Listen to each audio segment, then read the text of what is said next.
Welcome! Hi, my name is Walsh and I'm Director of Basketball Development here at Ontario Basketball. I'm here today to present to you the foundation and structure behind our Ontario Summer Development Programs, and specifically what our role is as developmental coaches participating in this program. So just to begin, athlete growth and development would not be possible without the involvement, passion, and dedication of our coaches throughout the province. So thank you very much for your involvement. It's a foundational pillar for our athletes for their growth and their involvement in this particular stage of their careers. So thank you for your involvement. You're having a measurable impact on your community and our society as a whole by being a coach in sport. So the purpose of today's presentation is to gain a better understanding of your role as a developmental coach in the long-term development of our athletes. We will do this by considering who it is you're coaching, why it is we want children involved in sport, why children report being involved in sport, and this will help us better understand what we want to teach them and how we want to teach them throughout this summer development program. So a little bit about the mission, vision, and values of Ontario Basketball. Specifically, our vision is by living our Canadian Sport for Life values, Ontario Basketball aspires to be a world-class leader in the development and enrichment of people in our sport. So under development, we're looking for growth opportunities to engage children in creative processes, increased effectiveness, improvement, and to provide them with the skills and knowledge to participate in our sport. The enrichment, so we're there, the synonyms are benefit, educate, enhance, so that all of us involved can achieve higher. Now people, you'll notice the word whole there, and I'll get into a little bit more detail about the whole person. But when we're talking about the enrichment and development of people in our sport, we're really talking about the athletes, the coaches, the officials, and of course the administrators. Our mission is to provide leadership and structure to enable the sport of basketball to flourish in Ontario. And as leaders, we want to provide age-appropriate training and competition structure. We do this through living our Canadian Sport for Life values. This is a really good pictorial representation of what the Canadian Sport for Life or long-term athlete development model entails. And really, it talks and speaks to the fact that we need to consider what stage of development this particular individual we're working with is in. So it considers active start, so from birth all the way up through the lifespan until active for life, with each individual stage representing a various part of one's lifespan. I really think that this is a great representation of the Canadian Sport for Life model. So the rectangle represents the entire population, all the way from birth throughout the lifespan to death. So for active start, we're talking about individuals from 0 to 6 years old, fundamentals 6 to 9 years old, learn to train 9 to 12 years old, and so on and so forth as they move throughout the lifespan. So one thing I like to point out, for that foundational piece from 0 to 12 years old, this is really a focus on the development of the physical literacy skills of us as human beings. So for example, active start, rolling to crawling to walking, and we move through into fundamental skills where we talk about the ABCs, so teaching children the agility, the balance, the coordination and speed that's necessary foundational fundamental movement skills to then later build on with sport-specific skills, which we get into in the Learn to Train and start to develop more progressive skills with respect to the Train to Train athlete. One thing I'd like to point out is that regardless of where an athlete is headed, so for example, you see at the Train to Train stage, we have some athletes who start to go in that excellence stream. We have some athletes who continue in the competitive recreational stream or club stream, and then we also have athletes in that active for life stream basically the recreational stream. So regardless of where they're headed, they all need that foundation of the physical literacy and fundamental movement skills in order to achieve in the various streams later in their careers. So who is it that you're working with respect to our Ontario Summer Development Program, specifically with our U12s? You're working with our Learn to Train athletes, and our U14s, you're working with our Train to Train athletes. So this whole Canadian Sport for Life model is a systematic and consistent approach to the development of athletes. So we're all on the same page with respect to what it is and how it is we want to teach the athlete depending on what stage of development they're in. So specifically with our summer development programs, our U12 Learn to Train and Train to Train, we talk about 4 different pillars of the whole athlete. So the physical pillar for children in this age span, we want to consider some physical things like the changes that are happening in their muscle, bone, and fat tissue, the rapid changes that you'll see in terms of their development of their agility, balance, coordination, and speed, and the change in the center of gravity. That would be due to the growth, depending on the individual's growth patterns during this stage of their lifespan. The social emotional pillar, so here with these children in this age category, we see a development of self-concept. We want to ensure that we're using positive reinforcement because that's critical in their development of confidence in this particular stage of their life. We're starting to see later as they get into the train to train stage a comparison between themselves and their peers and a development of relationships amongst their peers. They feel secure in routine and structure, and this is an important stage in terms of emotional regulation and emotional management, which is in sport, obviously, and in life, something that we all need to develop. In the mental pillar, here we see children start to develop an understanding of goal setting, effort to achieve goals. It might be a failure to achieve goals and how to overcome that, understanding of fair play and ethical sport, and dealing with adversity. In terms of the basketball specific, for children in this age category, these are the most important windows for skill development, also known as the golden age. This is a period of accelerated adaptation with respect to skill development. Therefore, we'll talk about later on the importance of spending the majority of our time as coaches in the area of skill development, matching that opportunity to train these particular aspects of the children during these golden age period. So some important considerations for athletes, particularly in the Learn to Train and Train to Train age group, is that we want to recognize that it's a major learning stage and that they're very impressionable.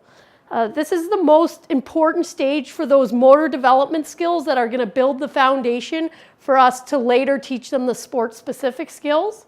Therefore, we want to spend a greater amount of time practicing skill as opposed to competing in game-type situations.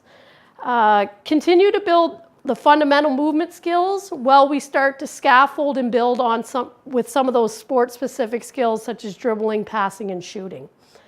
It's also important that we understand that children in this age category are learning 80% from what they see and 20% from what they learn.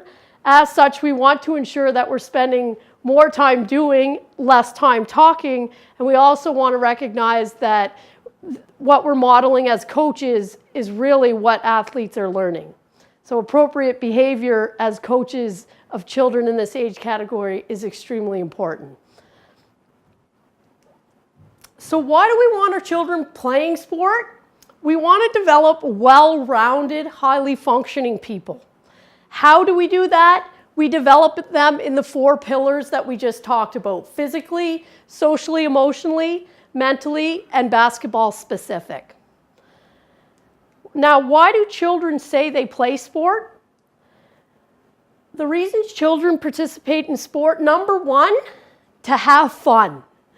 I always like to say that mortgages aren't fun, car payments aren't fun, work's not necessarily always fun.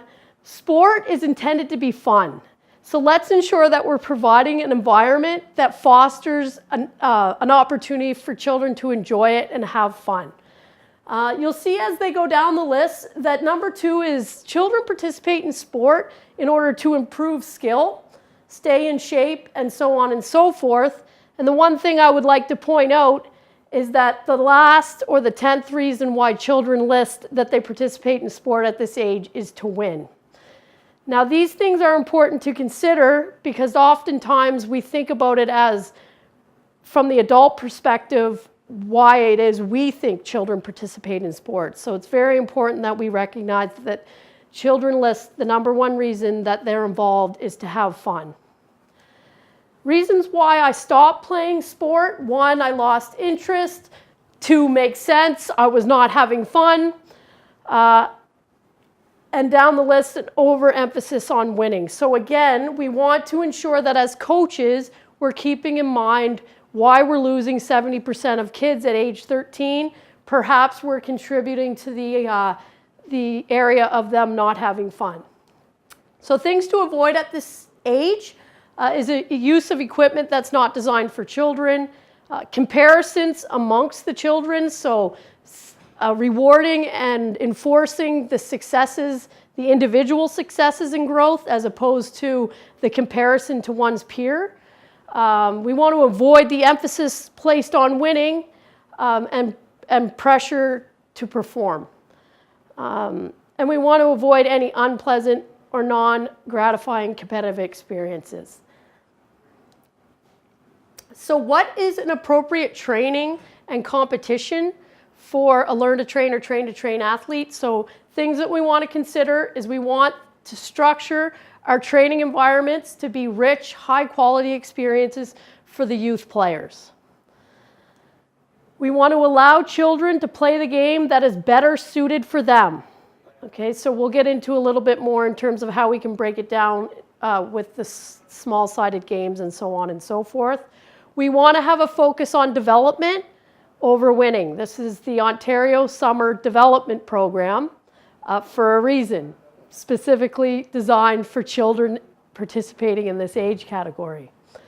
We'll get into a little bit more deeper on the what to teach children and how much time to spend in each one of these areas, but really this is a player development program where 90% of our time is focused on the fundamentals and the decision-making process for children on the basketball court, 10% with strategies, and 0 with adult tactics. So what and how do we develop? So the physical, really within the training environment, we want to create opportunities for children to learn about health and wellness. By participating and being involved in this program, they're getting physical activity, but we also want to stress the importance of nutrition, hydration, sleep, and rest and recovery. So it's important for these young people to understand that you don't just show up on the basketball court and perform, that these health and wellness aspects play into building the condition that you're in when you arrive at the gym.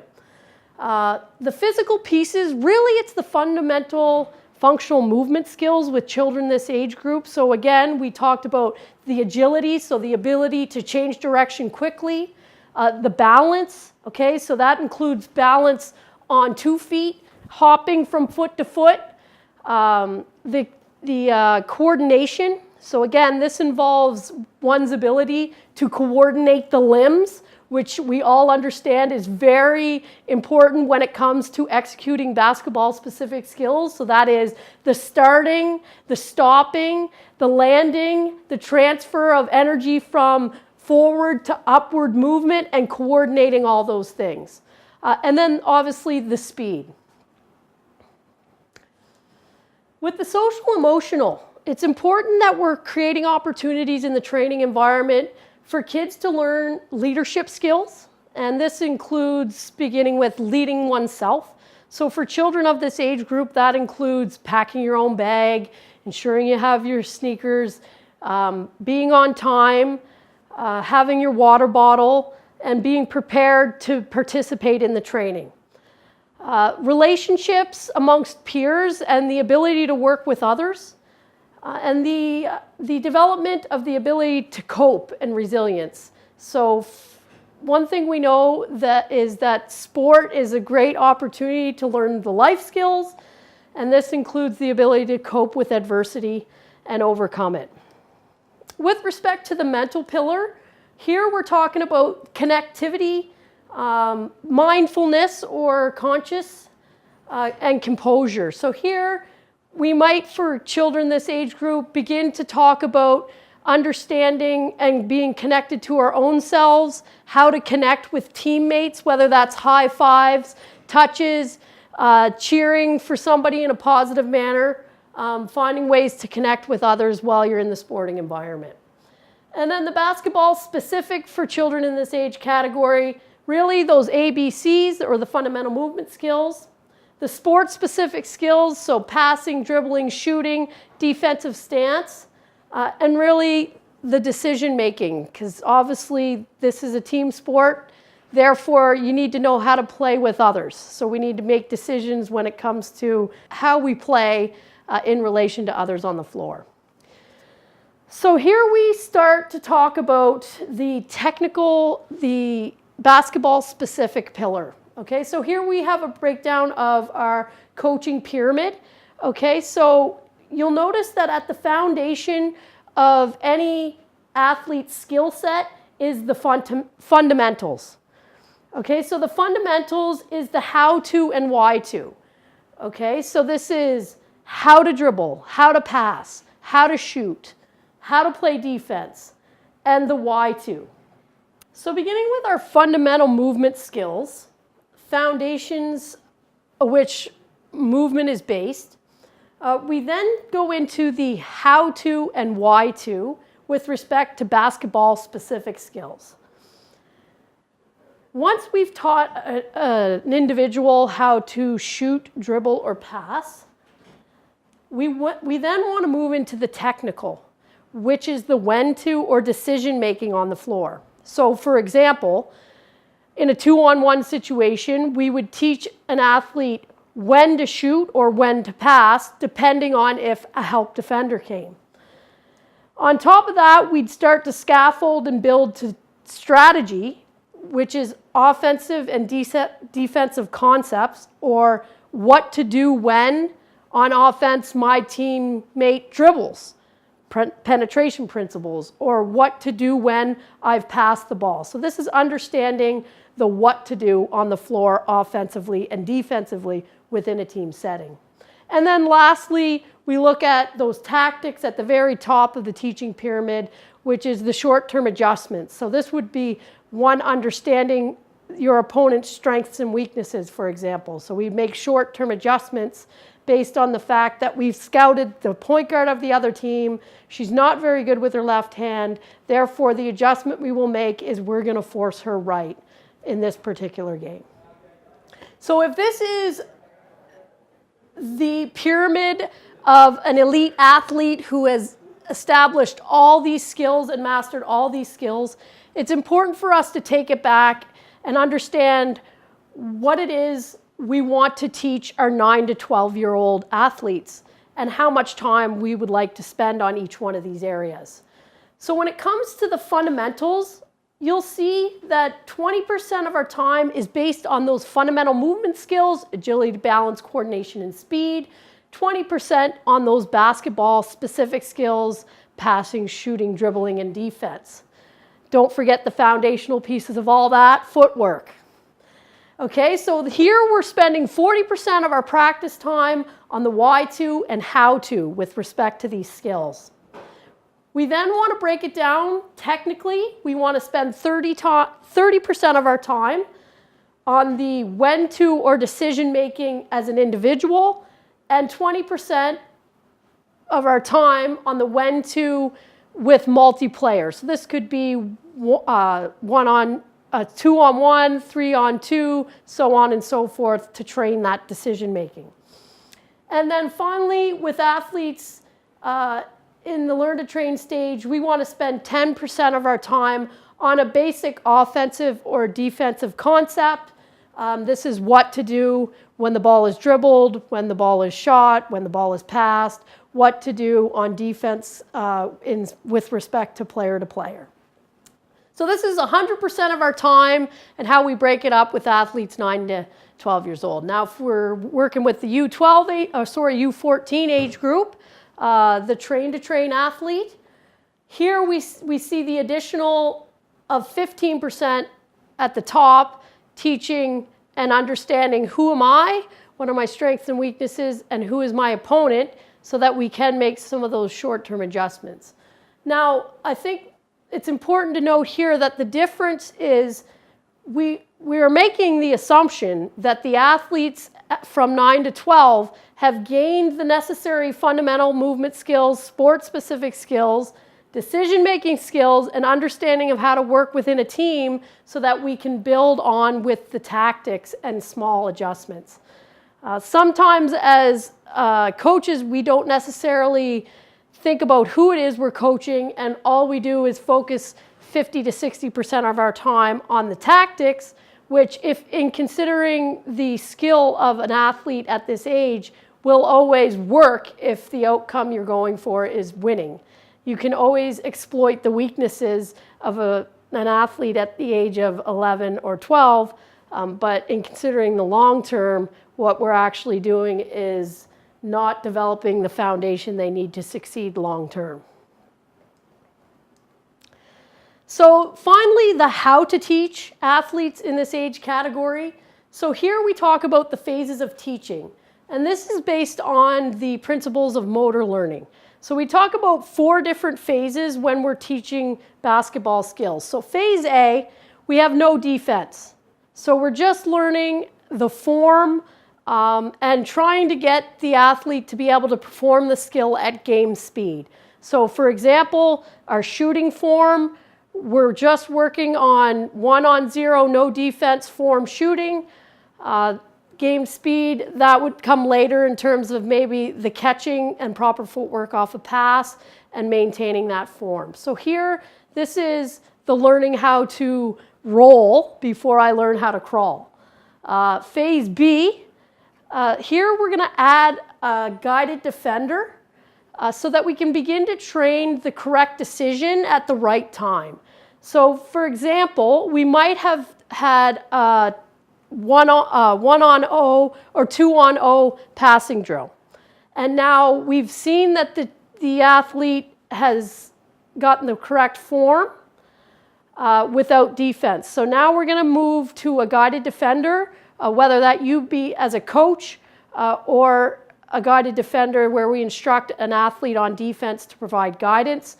So here we would be training the decision making. So if I take away one window for passing, I want to see that the athlete can make the proper decision on where to pass around the defense, for example. Phase C, this is going to be simulated game situations. So again, we're talking about in small-sided games, in small spaces, practicing the execution and execution of a skill under pressure. And then finally, we see phase D, where we're putting it into a game type situation, and we see if the athlete has consolidated the skill and able to execute it in a game or a competition. So to summarize today's presentation, we want to ensure that we're achieving the Goldilocks effect with respect to a continuum between development and winning. So when we're trying to develop winners, particularly athletes at the younger age category, it's important that we focus on the development of skill. That includes the opportunity to improve our weaknesses in stage-appropriate environments. So phase A, B, and C, for example, the majority of the opportunities being spent in phase A and B. As opposed to a focus on the other end of the continuum, which is the winning, which in that case we would focus on avoiding our weaknesses and only playing to our strengths. So here, as I referred to it, Mike McKay's Goldilocks effect is that with coaching, we want to ensure that we're not doing too much, we're not doing too little, but we're focusing on the developing and winning just the right amount. Okay, so depending on the stage of development, we need to find the balance between development and winning, and that is what is just right for the long-term athlete development. Thank you very much again for your involvement in our program this summer. We can't thank you enough. Your commitment and your passion and love for the game is what develops our athletes and continues the process and growth of basketball in this province. Thank you very much.